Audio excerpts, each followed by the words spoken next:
Good morning, all of you. This is Veenu. Today, I will talk about frontal lobe syndrome. Frontal lobe syndrome को discuss करने से पहले मुझे लगता है कि हमें एक बार लॉब्स को डिस्कस कर लेना चाहिए। वैसे ये टॉपिक मैं आपको पहले भी पढ़ा चुकी हूँ, brain and parts of the brain and functions of the parts of the brain, लेकिन इसको हम इसका एक क्विक थोड़ा सा रिवीजन लेते हैं जिससे कि आपको ये समझने में आसानी होगी कि फ्रंटल लॉब सिंड्रोम क्या होता है। देखिए, जो हमारा ब्रेन है वो दो हिस्सों में डिवाइडेड है, एक राइट हेमिस्फीयर और एक लेफ़्ट हेमिस्फीयर। जो राइट हेमिस्फीयर और लेफ़्ट हेमिस्फीयर होते हैं, ये दोनों हेमिस्फीयर जो हैं ये 4 लोब्स में डिवाइड हैं। दोनों हेमिस्फीयर में 4 लोब्स होते हैं। कौन कौन से लोब होते हैं? Frontal lobe, temporal lobe, parietal lobe, occipital lobe. ये 4 लोब्स होते हैं दोनों हेमिस्फीयर में। राइट हेमिस्फीयर में भी 4 लोब्स पाए जाते हैं और लेफ्ट हेमिस्फीयर में भी ये चारों लोब्स होते हैं। अब इन लोब्स के काम क्या होते हैं? ये जो लोब्स हैं ब्रेन में, इनका फंक्शन क्या क्या होता है, किस काम के लिए रिस्पॉन्सिबल होते हैं? सबसे पहले बात करें फ्रंटल लोब की, तो फ्रंटल लोब जो है वो एनी काइंड ऑफ मूवमेंट, किसी भी तरीके का अगर मूवमेंट होता है या फिर थिंकिंग इनिशिएशन होता है, जब हम किसी चीज़ के बारे में प्रारंभिक रूप से सोच पाते हैं, रीजनिंग कर पाते हैं, या फिर हमारे बिहेवियर में किसी भी तरीके का जो इमोशनल रिएक्शंस होते हैं या मेमोरी होती है या हमारी जो स्पीकिंग होती है, वो सब किससे रेगुलेट होती है? हमारे फ्रंटल लोब से होती है। यानी कि ये सारे काम जो है वो कहाँ पर होते हैं? फ्रंटल लोब में होते हैं। टेम्पोरल लोब अंडरस्टैंडिंग लैंग्वेज, कोई भी भाषा को समझने में, बिहेवियर में या मेमोरी या हियरिंग एबिलिटीज़ के लिए जो होता है वो हमारा टेम्पोरल लोब रिस्पॉन्सिबल होता है। ये सारे फंक्शनिंग जो हैं वो टेम्पोरल लोब के द्वारा रेगुलेट किए जाते हैं। अब हम आते हैं पैराइटल लोब पर। पैराइटल लोब का क्या काम होता है? Knowing right from left, right left, it means जो डायरेक्शंस, दिशाओं का जो हमें ज्ञान हो पाता है वो पैराइटल लोब के कारण होता है। किसी भी तरीके की सेंसेशन जो होती है, किसी ने आपको पिंच किया, टच किया, मारा, तो ये एक अनुभूति होती है, एक सेंसेशन होती है, संवेदना होती है।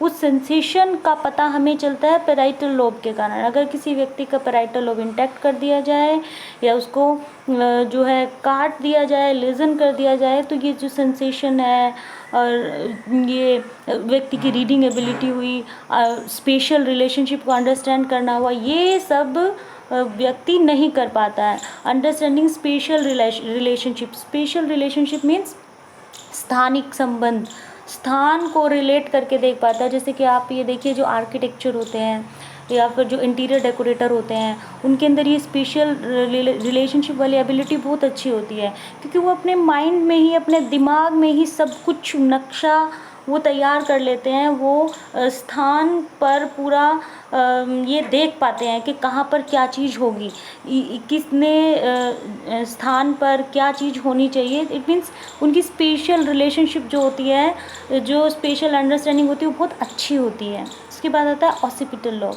जो ऑसिपिटल लोब होता है वो विज़न और कलर ब्लाइंडनेस के लिए रिस्पॉन्सिबल होता है। तो ये जो चारों लोब्स हैं, इन चारों लोब्स के जो काम है वो डिसाइडेड है कि ये चारों लोब जो हैं वो किस किस चीज़ के लिए रिस्पॉन्सिबल होंगे, क्या फंक्शन में ये चारों लोब्स अपना रोल प्ले करते हैं। तो यहाँ से आपको क्लियर हुआ कि फ्रंटल लोब का क्या काम होता है, टेम्पोरल लोब का क्या काम होता है, पैराइटल लोब का क्या काम होता है और ऑसिपिटल लोब का क्या काम होता है। अब हम आगे बढ़ते हैं फ्रंटल लोब सिंड्रोम की तरफ। देखिए, the brain is divided into 2 hemisphere. जैसे मैंने अभी बताया कि जो ब्रेन है वो 2 हिस्सों में बटा हुआ है, एक राइट हेमिस्फीयर है, एक लेफ्ट हेमिस्फीयर है। कैसे? जैसे आपने एक अखरोट देखा होगा, उस अखरोट को जब आप देखते हैं तो बीच में से वो जुड़ा हुआ रहता है और एक हिस्सा एक साइड होता है, दूसरा हिस्सा दूसरी साइड होता है। एग्जैक्ट लाइक दैट जो ब्रेन होता है वो भी ऐसे ही होता है। तो उसका एक हिस्सा जो राइट साइड है वो राइट हेमिस्फीयर कहलाता है और जो लेफ्ट साइड है वो लेफ्ट हेमिस्फीयर कहलाता है। Each hemisphere is divided into 4 lobes, और ये दोनों लोब जो है इट मीन्स राइट हेमिस्फीयर भी और लेफ्ट हेमिस्फीयर भी, इन दोनों हेमिस्फीयर में 4 लोब्स होते हैं, frontal lobe, parietal lobe, occipital lobe and temporal lobe, जिसको जस्ट अभी हमने पढ़ा। Any lesion and distortion in the function and structure of these 4 lobes create some symptoms which we call technically lobular syndrome।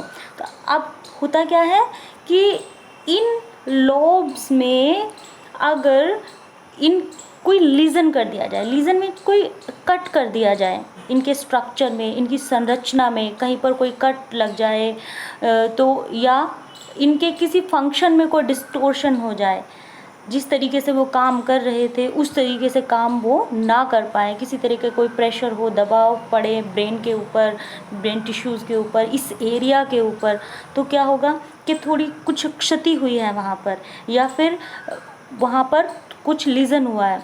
तो अगर इन जो ये चारों lobes हैं, किसी भी लोब में किसी भी तरीके का फंक्शनल या स्ट्रक्चरल लीजन या डिस्टोर्शन होता है, लीजन मतलब कि कट लग जाना, डिस्टोर्शन मीन्स कि क्षति हो जाना, किसी भी तरीके की अगर इनको काट दिया जाता है या फिर वहाँ पर किसी तरीके की क्षति हो जाती है इन चारों लॉब्स में, तो क्या होता है कि कुछ लक्षण उभर कर आते हैं, कुछ सिम्टम व्यक्ति के अंदर दिखाई देने लगते हैं, उन्हीं को टेक्निकल टर्म में लोबुलर सिंड्रोम कहा जाता है। जैसे कि अगर हम बात करते हैं फ्रंटल लोब की, the frontal lobe is the largest lobe in the brain lying in front of the central sulcus. It means इसका प्लेस कहाँ पर होता है, ये फ्रंटल लोब जो है ये ब्रेन में सबसे लार्जेस्ट लोब होता है और ये सेंट्रल सर्कल्स के फ्रंट में इसका स्थान होता है। It play key role in higher mental function such as motivation, planning, social behaviour and speech production. It means कि जो फ्रंटल लोब है उसका क्या काम है, उसका काम है हायर मेंटल फंक्शंस में, हायर मेंटल फंक्शंस में क्या क्या आता है, मोटिवेशन आता है, प्लानिंग आता है, हमारा सोशल बिहेवियर आता है और हमारा स्पीच प्रोडक्शन आता है। तो ये चीज़ें कहाँ से रेगुलेट हो रही हैं, ये हो रही है फ्रंटल लोब से रेगुलेट। तो अगर इन एक्टिविटीज़ में मीन्स किसी के व्यक्ति के मोटिवेशन में, प्लानिंग में, सोशल बिहेवियर में, स्पीच प्रोडक्शन में किसी भी प्रकार का डिस्टोर्शन होता है, किसी प्रकार का डिटेरियोरेशन होता है, हानि होती है, व्यक्ति को इन सब जगहों पर प्रॉब्लम होती है, तो उसको कहा जाता है फ्रंटल लोब सिंड्रोम, यानी कि फ्रंटल लोब में किसी तरह की कोई क्षति पहुंची है जिसकी वजह से ये फंक्शनिंग जो है वो गड़बड़ा गई है, उसको फ्रंटल लोब सिंड्रोम का नाम दिया जाता है। तो न्यूरो एनाटॉमिस्ट जो हैं उन्होंने फ्रंटल लोब को 4 सब पार्ट में बांटा है। कौन कौन से, motor area, pre motor area, pre frontal area और बेसोमेडियल एरिया। इस वीडियो को हम अपने नेक्स्ट वीडियो में इसको कंटिन्यू करेंगे। आज के लिए आप इसको इतना ही समझिए, क्योंकि अगर ज़्यादा लंबा वीडियो हो जाता है तो फिर आप लोग उसमें इंटरेस्ट नहीं लेते हैं, उसको देखते भी नहीं हैं पूरा। ये बहुत इंटरेस्टिंग है और ब्रेन तो बहुत ही इंटरेस्टिंग है अगर आप उसे पढ़ेंगे। इससे पहले मैंने आपको ब्रेन पढ़ाया भी था क्लास में।